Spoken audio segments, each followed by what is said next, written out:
Driving through another storm. Hey man, check this out. I'm gonna tell you, I saw like 8 lightning strikes, like bolts, like all at the same time in the distance, which I'm guessing was probably 100 miles away. And each one was probably, I don't know, 50 miles apart. And it lit up everything like I've never seen. It's dark outside, so, but I've never seen anything like that. I was driving from Stillwater, and anyways, it was just, there was some hail in certain sections of the storm. And of course, I'm in Oklahoma City now, and it's just sort of a, it's not even a drizzle, it's more like a mist now, kind of like, when the roads are wet and people are in front of you driving, and the wet tires throw a little bit of steam on your windshield, and you've got to kind of wipe them down every once in a while. So it's relatively calm in Oklahoma City right now. But I see people literally driving down the highway at probably 25 miles an hour, uh, with their caution lights on. Some people I watched pull over, caution lights on. It was pretty intense, man. But I'm gonna be honest with you, it was really fabulous to look at. Um, Even though the intensity, and some of the fear, some of the fear, you're like, you don't know if you're gonna live or die, because this could get crazy when people fly past you. They got to be doing. I mean, if the speed limit's 70 on the highway and they're flying past you and you're only doing 50, um, I don't know whether they're doing 70 or whatever. It can raise a little bit of fear as they just suddenly blow past you.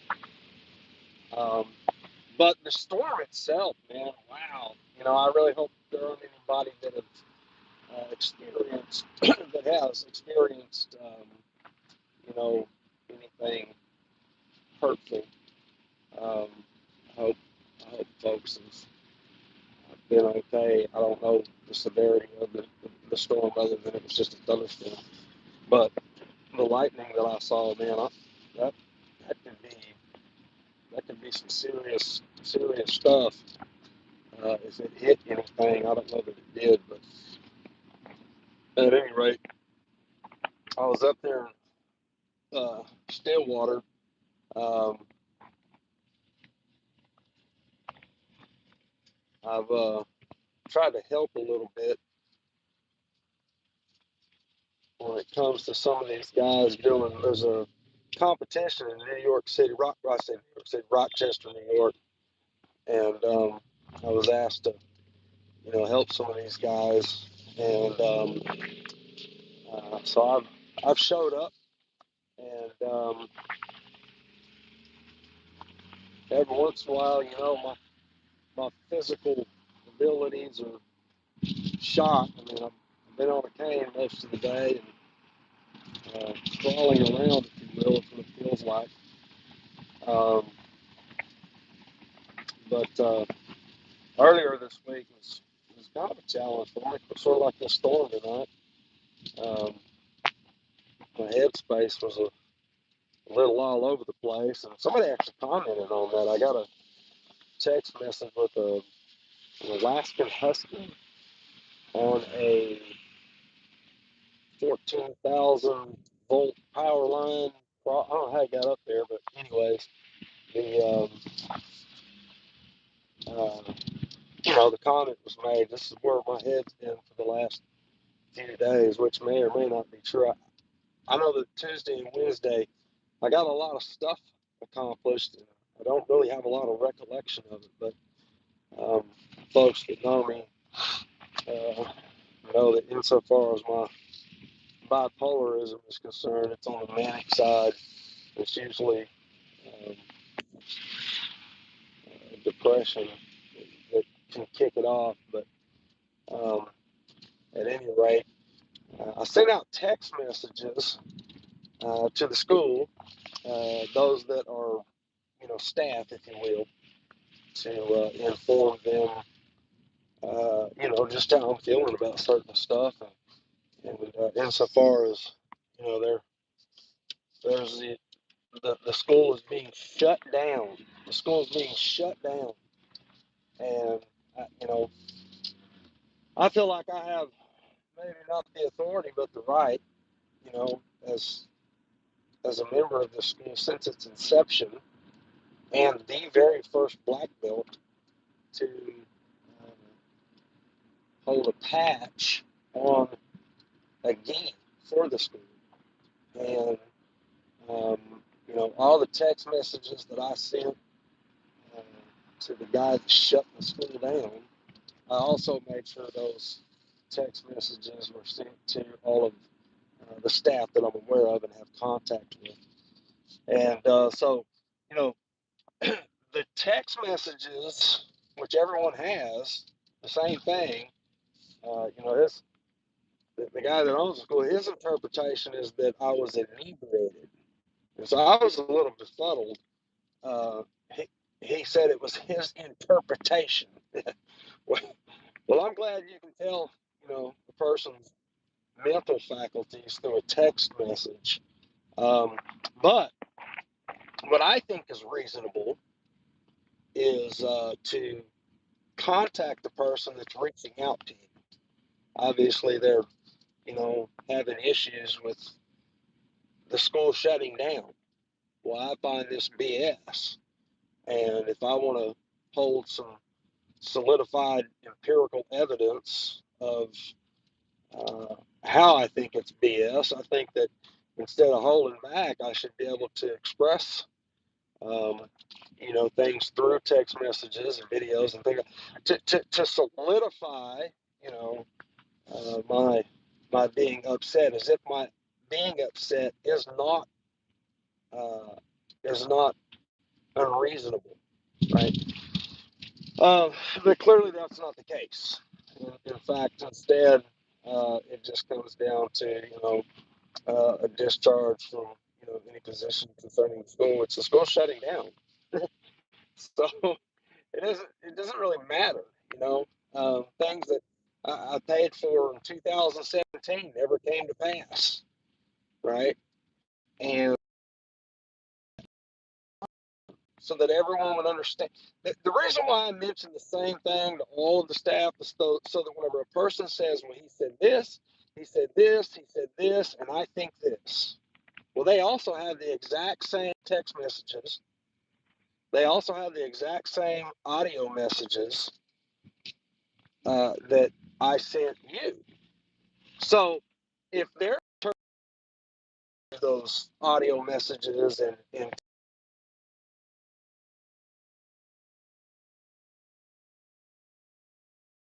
would know if there was, you know, some kind of enumeration if they don't reach out.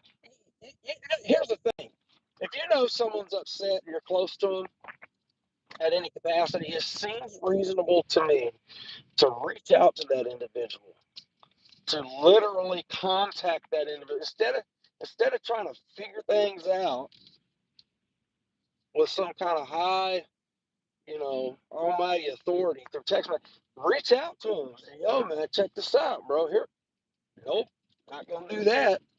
You know, that's kind of like having a relationship with anybody, and then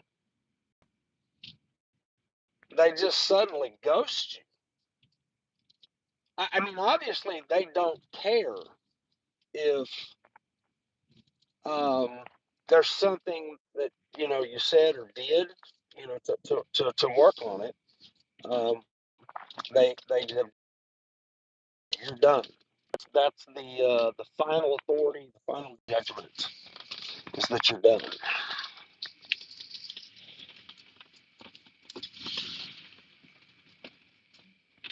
So whatever reasoning they have for your just simply being done, they're not going to tell you why.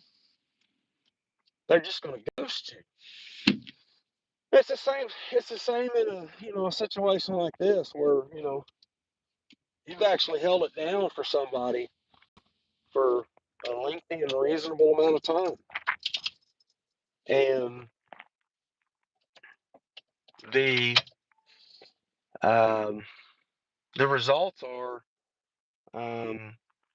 this is what I interpret through a text message. And so therefore I'm making this decision. Whenever someone texts me, I usually respond to whether it's with an emoji or some kind of comment. But I also know that whenever people say things that are clear to me that there's something wrong, I'm usually pretty good about sending, so even if they ghost me, like, hey, what's up? What's the deal? What's going on? Because I'm reaching out to someone who's having a hard time with something.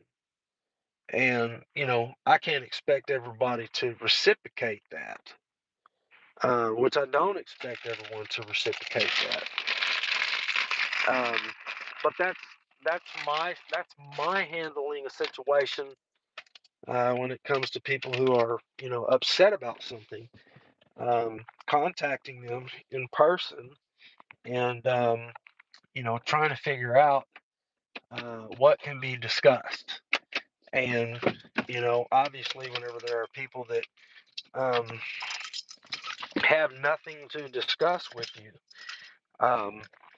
then they just ghost you. And in this situation, they didn't, simply ghost me, but they in fact, decided to say you're done, you're finished. But the thing about it is like insofar as the school is concerned, you've already said it's done. You've already said it's finished. So if I wanna holler out and let folks know that I'm upset by that I disagree with that I don't like that. Instead of being a man, um, we want to exercise cowardism and interpret something through a text message that essentially, um, you know, is responded to with, high authority. You know, this is where I'm at. This is what I say, and this is what I think, and this is how I feel. And so the individual ends up with is, you know, being discharged, which is fine. I mean, like I said, the school doesn't even exist anymore. I mean, it's all trash. It's all garbage. Um, so uh, the discharge is kind of just. I mean, I'm not gonna say it's overkill. I mean, he felt it was necessary, or he felt it was necessary. So that's his position. That's the position that he takes, and I accept it. I'm okay with that. And insofar as acknowledging, the word acknowledgement was sent out, and I'm saying there was acknowledgement on my part because I was reaching out. No one answered my phone calls. No one answered my text messages, right? And so the audacity is that I'm somehow not acknowledged. Oh, clearly I am acknowledging because I'm the one saying, there's an issue here, and I'm upset about it. And again, instead of responding to it with um, conversation in person, maybe you're right with a phone call. A phone call, okay. Um, a video chat, that'd be okay. Or hey, let's sit down and have a conversation somewhere. That also would be okay. But that's not what uh, a coward does. A coward's not going to take those measures. A coward instead is going to just flat out ghost you. like like I can get on the internet and I can talk a whole lot of big boy stuff, right? But it really takes some integrity uh, for an individual to have a conversation to say, hey, let's talk. You've been reaching out with these text messages, and obviously you're upset. Well, in his case, he's saying that I was inebriated. So I don't know, man. Uh, but that's kind of the position. That's kind of the position that I'm taking, and I don't think it's an invalid position. Because again, I showed up. I was letting everybody know, like we're having some serious issues. Um, I can barely hold this phone right now. I mean, it keeps falling out of my hand because my neuropathy is so bad. It's just I have tremors but I'm showing up. I've been showing up. You know, with the explanation that my school started in 2002, and this other school started in 2005. But I was the one that held it down. And if I want to call, BS on a matter, and exercise, my being upset. Of course, there's other things going on in my life that I can't explain at the same time. So, insofar as my headspace is concerned, it's a lot. It's just a lot to deal with. But what I do find fascinating is that, even with the empirical evidence, it was said that I said this and I said that to other people and not to the guy that, owned a school that now no longer exists. But empirical evidence shows that the same thing I sent him, which he says I didn't, I also sent to other people. And the reason why I did that is so that nobody could say, well, Jim said this or Jim said that. Well, if everybody opens up their phones, they'll see they have the same messages. And so everyone's reading the same thing or hearing, if it's an audio, they're hearing the exact same thing that I sent to all of the staff. Right? So what that does is it exercises empirical evidence that I'm not talking behind your back, but that I'm actually sitting in a chair speaking directly to you and everyone around you. So, insofar as the judgment is concerned, as it's handed down, passed down, etc., etc., your services are no longer needed. But the thing is the services were being shut down, ghosted, in December, anyways. So, what I'm saying is that a lot of people have literally fought and they have literally worked to help establish the name of a school that you suddenly are going to just take off the face of the planet. And what I'm saying is, I have the right to be upset. And let's say, for example, I said some things that were nasty or rude or offensive, right? Not that I did. Everything that was said in the text messages were, empirical. But if I was to be upset and express myself, express my emotions based on my dislike of, a school that I've been a part of since day one, if I express myself with some kind of disdain, I do think that's okay for me to do that. Do I think it's okay to offend people? No. But the thing is if you don't speak to me like a man when I'm reaching out to you with the same information that I'm sending everyone else, then you've made a decision that goes beyond what you actually know empirically. And it's like saying you don't have the right to be upset. Why not?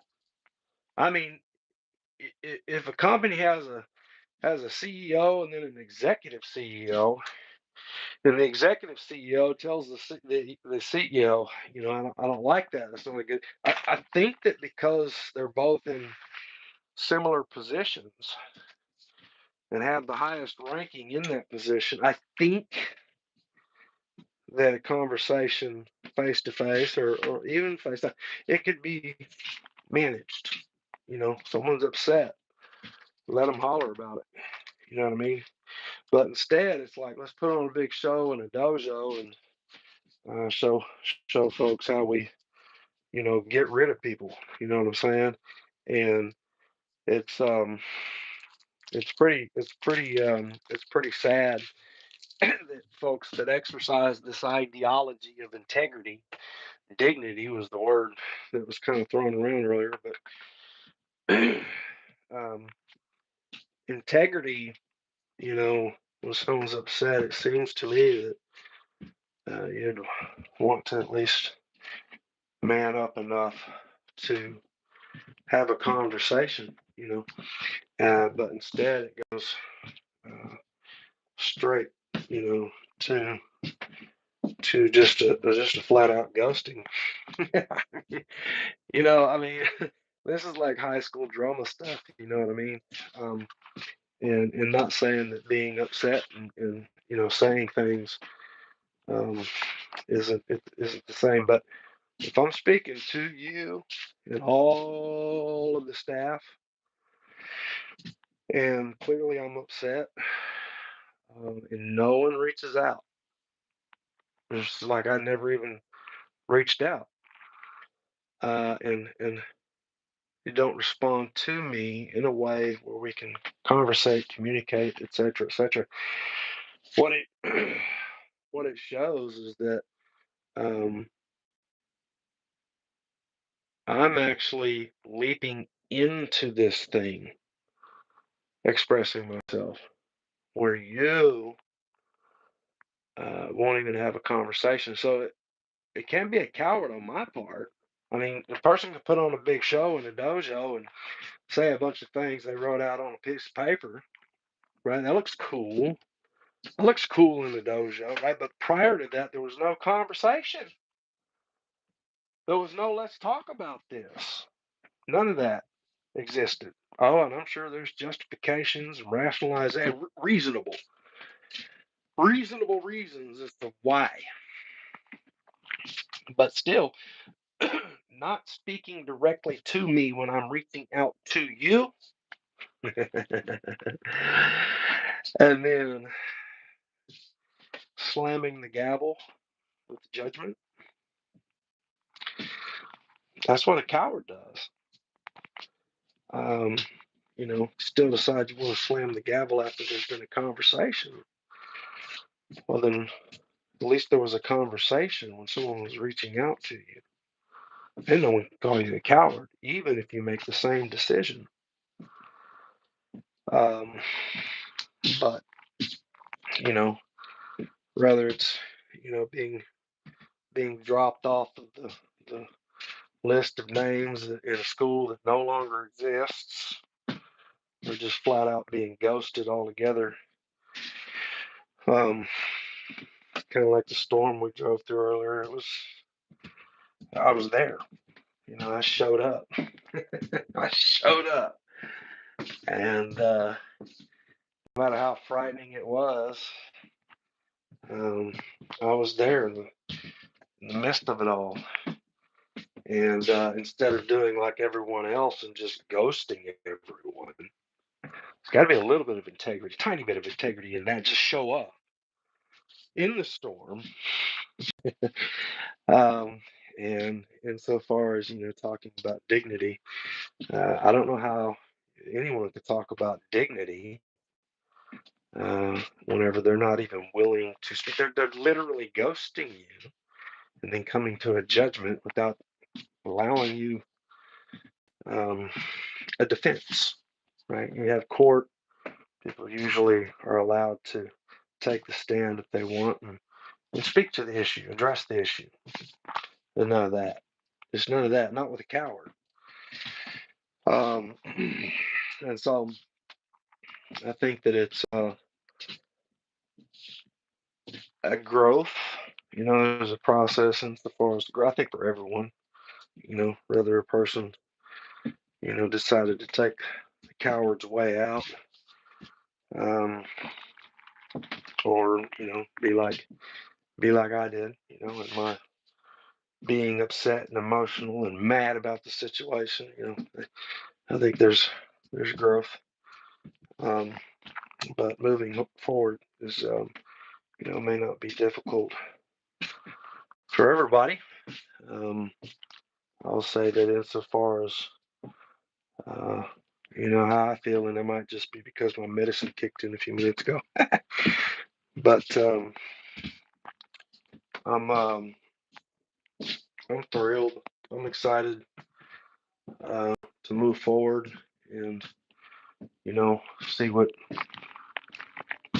God has in store for my future, whether it's related to martial arts or being an electrician or you know being disabled.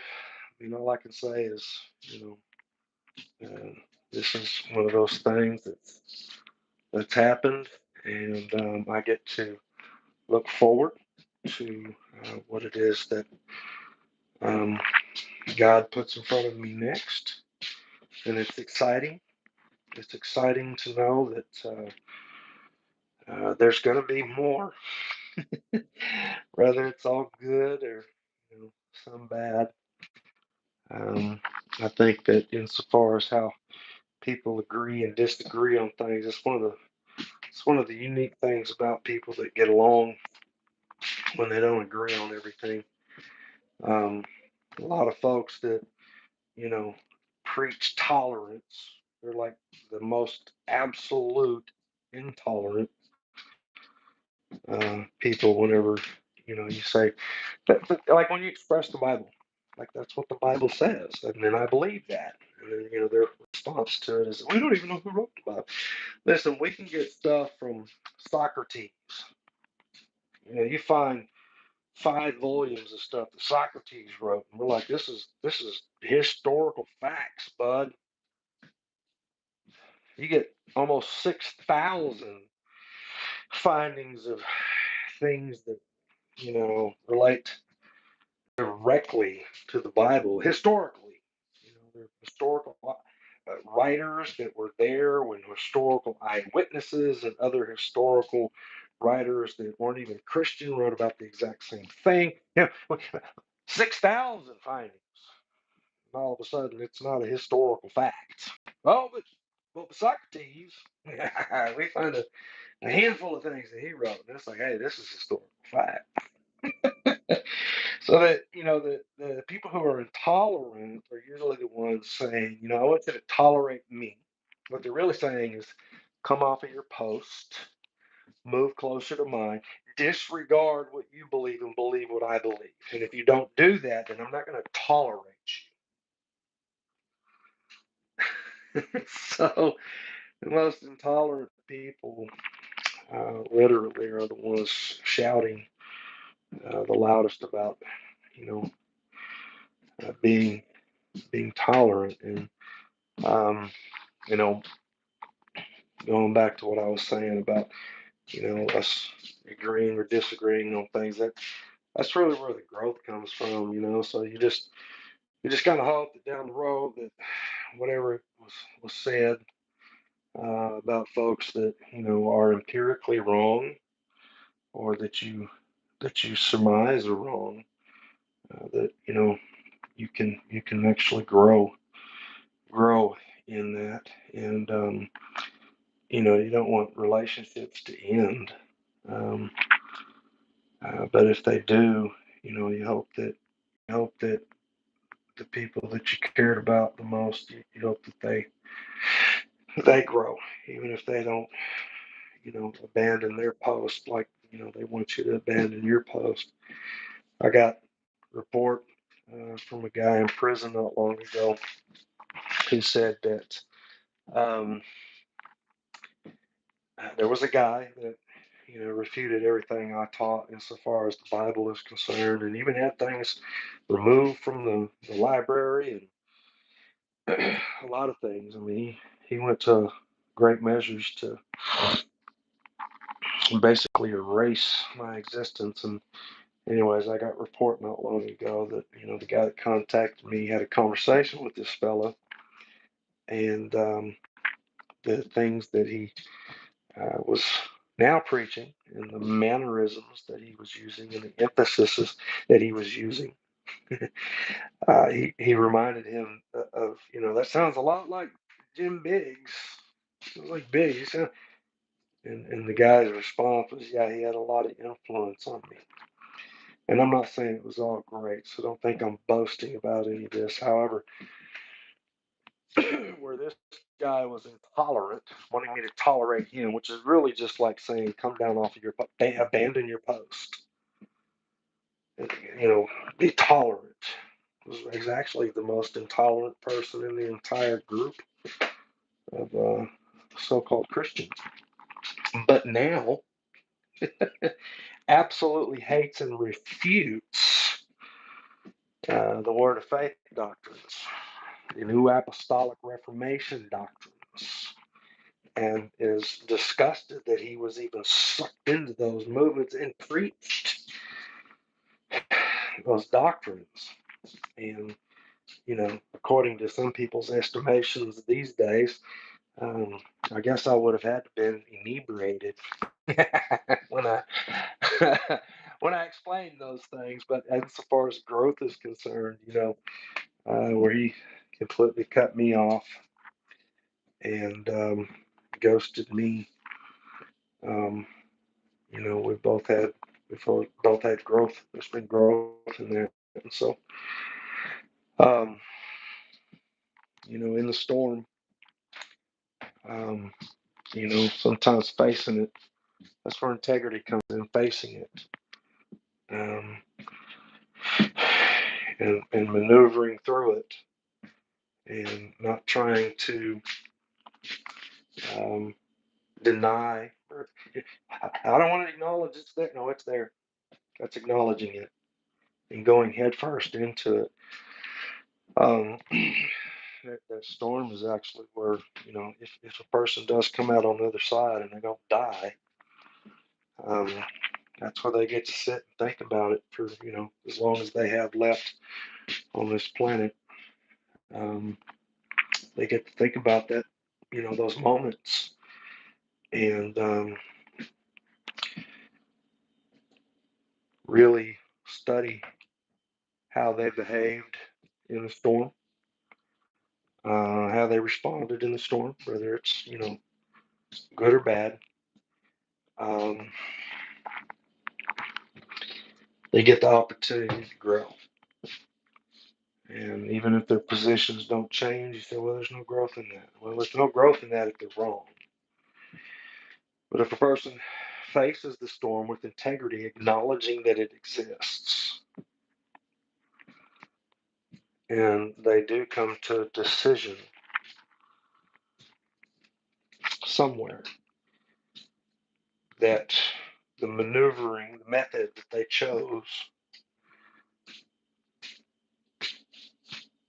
at the time being right in their mind, if they later see that it probably wasn't the right move, it wasn't the right maneuvering, and they change their position the next time a storm like that comes, and they don't take the same approach, then that's what you call growth. And that comes from, you know, whether it's, me being in the storm or someone else being in the storm with me, when you have empirical evidence, and when you have surmising, you have to weigh those things out and be honest, because if I'm not going to be honest with, a surmising, a guesswork, um, my interpretation, versus empirical evidence, if I'm not going to acknowledge something, then am I really growing? You decide. Um, but the storms are real; they're there, and it's sad um, when things come to a head the way they do, and all of the emotion. And typically, when you try to reach out, when someone's going to be offended, and instead of contacting you in person, they're probably going to do a lot of guesswork and surmising, and exercise a lot of presuppositions and such the likes, and say things that can't even be proven. You know, you're inebriated. Got that from a text message. Um, Everybody else got the exact same text message because they all feel the exact same way. They can't not feel the same way because you're saying it as if it were an absolute, holy and prophetic. And it can't be wrong.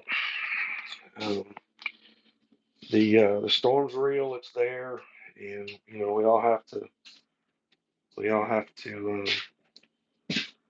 deal with it. And sometimes um, there's a lot of hurt mentally, which usually leads to physical. It's depressing, but we get to look forward. We get to look forward. That's what we get to look forward to, is just being able to look forward. Um, you lose the ones that you care about. You lose the ones that you love, and